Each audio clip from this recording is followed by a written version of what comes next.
넷플릭스에 반기독교 정서가 나타난다고 생각하시나요? 그렇다면 그것은 핍박이 아니라 지금까지 심어온 나무에 걸린 열매입니다.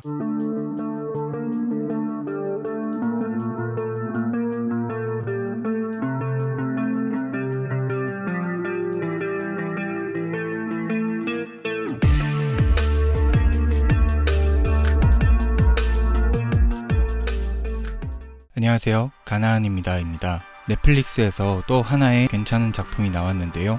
정말 굉장히 오랜만에 짜임새 있는 각본, 군더더기 없는 스토리에 정제된 액션과 몰입감까지 1화를 시작하고 시간 가는 줄 모르는 채 정주행했던 시리즈였습니다. 수리남은 실제 수리남이라는 국가에서 활동했던 마야광 조봉행의 이야기를 토대로 황정민 배우가 남미 마야광 전요한 역을, 하정우 배우가 국정원 작전에 투입된 사업가 강인구 역을, 박혜수 배우가 국정원 미주지부 팀장인 최창욱 역을 맡았습니다. 시리즈 처음 강인구가 추진했던 수리남산 홍어 수입에 대한 사업 구상이나 실화를 바탕으로 국정원이 민간인을 투입시켜 언더커버로 활용한다는 것, 범죄인 인도 조약이 맺어지지 않은 수리남에서 전요한을 끌어내 미국의 마약 단속국 DEA에 연루시킨다는 작전 등은 개연성을 입증하고 극의 몰입을 더하는데 충분한 요소들이었다고 보이는데요. 다만 전요한의 과거와 현재를 설명하는 과정에서 전요한을 목사라고 설정한 것은 굳이 조금 어색하다고 생각했습니다. 전요한은 1990년에 인천에서 필로폰을 밀매했던 조직의 운반책이었습니다.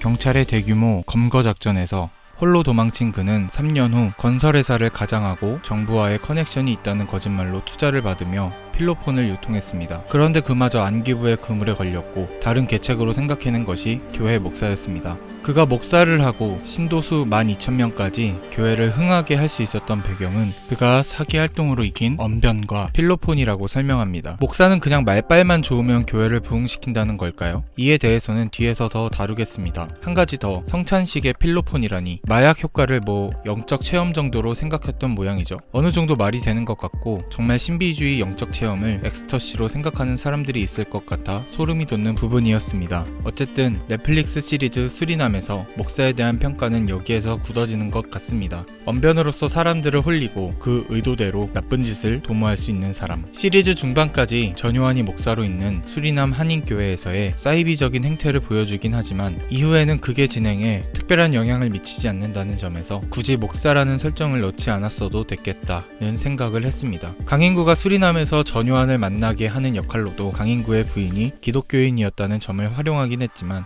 이 또한 부수적인 부분이었죠. 하지만 넷플릭스 시리즈 수리남이 의도적으로 목사를 폄하하고 기독교를 폄훼했다고는 생각되지 않습니다. 오히려 이런 글을 쓰고 돌리는 목사들이 오바를 하고 있다는 생각이 더 당연한 듯 보이죠.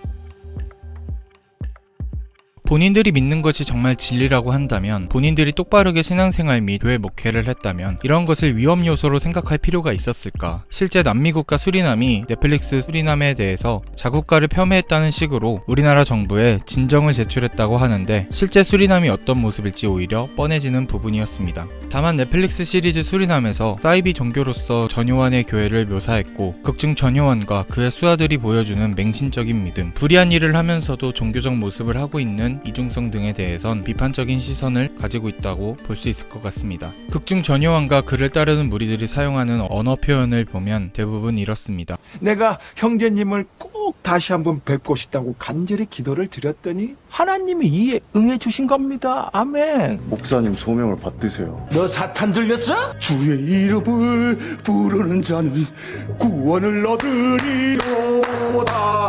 결국 그들에게 있어서 종교란 다른 사람들의 주의를 끌어 이성을 마비시키고 자기들의 사적인 이익을 추구할 수 있도록 만드는 도구였습니다. 또 자세히 들여다보면 전요한과 그의 수하들이 이야기하는 하나님은 결국 전요한을 뜻하는 것 같기도 합니다. 문제는 실제로도 종교를 통해 사적 이익을 추구하고 사람들의 이성을 마비시켜 추종을 불러일으킨 종교인이 많았다는 사실이죠. 우리나라에 이단과 사이비 세력이 그렇게 많다는 사실까지 가지 않아도 주위에서 흔하게 볼 수 있는 게 그런 사꾼 목사들입니다. 그러니 수리남 같은 콘텐츠 콘텐츠에서 목사를 사기꾼과 동일시해도 전혀 이질감 없이 느껴지는 게 아닐까요? 콘텐츠에 파급력이 없다는 것은 아닙니다. 하지만 우리 주변 목사들이 다른 사람들에게 존경받을 만한 사람들이었다면 콘텐츠에서의 설정은 그저 설정으로만 받아들여졌을 것입니다. 주위에 괜찮은 목사, 상식이 통하는 목사, 교회만 아는 게 아니라 세상 돌아가는 것을 아는 목사, 청년들에게 아무리 힘들어도 새벽 기도는 나와야 되지 않겠니? 하지 않는 목사가 있었더라면 콘텐츠에서 사기꾼이 목사가 되는 설정이 나오지 않았거나 나왔어도 흥미롭게 받아들일 수 있는 설정이 되었을 것입니다. 목사는 과연 어떤 사람일까요? 많은 사람들에게 잘 알려져 있는 유명한 목사, 영향력 있는 목사라고 한다면 대개 설교를 잘하는 목사를 말할 것입니다. 목사는 설교를 잘하는 사람일까요? 물론 설교를 잘한다고 한다면 어떤 기준에서는 그만큼의 해박한 신학과 시대를 꿰뚫어보는 통찰이 있다고 생각할 수 있겠습니다. 하지만 설교 잘한다는 그 유명한 목사들에게서 신학과 통찰은 전혀 보이지 않습니다. 현실에서 설교 잘하는 목사는 그냥 스피치를 잘하는 목사죠. 말을 잘한다는 것입니다. 설교에 대한 정의를 생각해보죠. 첫 번째는 종교의 교리를 설명함 또는 그런 설명을 말합니다. 두 번째는 어떤 일의 견해나 관점을 다른 사람이 수긍하도록 단단히 타일러서 가르침 또는 그런 가르침을 말합니다. 원래 설교가 두 가지 뜻을 다 가졌는지 모르겠으나 보통 사람들은 2번의 뜻으로 말을 많이 하기도 하고 목사들의 설교도 1번이 빠진 2번으로 생각되는 경우가 많습니다. 가나안입니다는 교회다운 교회를 지향하기 위해 만들어진 채널입니다. 그래서 가나안입니다는 먼저 문화 안에 기독교에 대한 인식을 살펴보고 교회가 사람들에게 어떤 인식을 가지고 있는지를 살펴 어디서부터 교회다움을 회복해야 할지 꾀하고 있습니다. 대부분 그래서 교회다움을 망치는 것은 목사들과 교회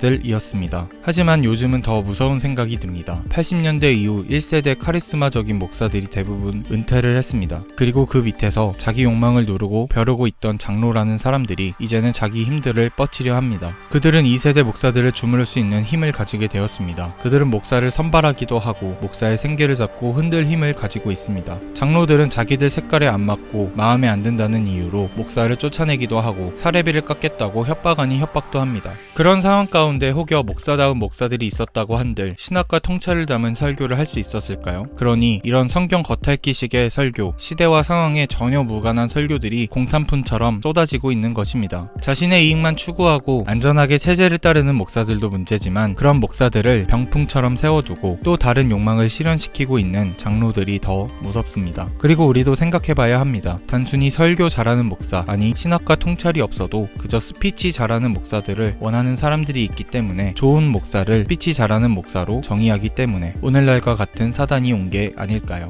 그러니 대중의 시선은 목사를 사기꾼으로 인식하고 콘텐츠에서 사기 잘 치는 캐릭터에 목사라는 직업을 얹어도 전혀 어색하지 않게 된 것입니다. 목사는 설교 잘하는 전문가, 스피치 잘하고 말 잘하는 사람이 아닙니다. 교회를 사랑하고 누구보다 낮은 곳으로 내려가며 그곳에서 고통받는 이웃들을 감쌀 수 있는 사람이 목사라는 직분에 정의가 되어야 하지 않을까요? 2000년 전 이 땅에서 그런 삶을 살았던 예수 그리스도에 대한 신학을 가지고 우리 시대의 약자 및 약자에게 고통을 주는 사회악을 통찰하여 선으로 악을 맞서려는 사람이 목사여야 할 것입니다. 성경은 열매를 보고 나무를 안다고 말씀합니다. 넷플릭스에 반기독교 정서가 나타난다고 생각하시나요? 그렇다면 그것은 핍박이 아니라 지금까지 심어온 나무에 걸린 열매입니다. 목사는 사람이기도 하면서 제도이기도 합니다. 기독교인들이 여전히 설교 잘하고 말 잘하는 목사만을 원한다면 그렇게 겉과 속이 다른 열매를 이후에도 얻게 될 것입니다.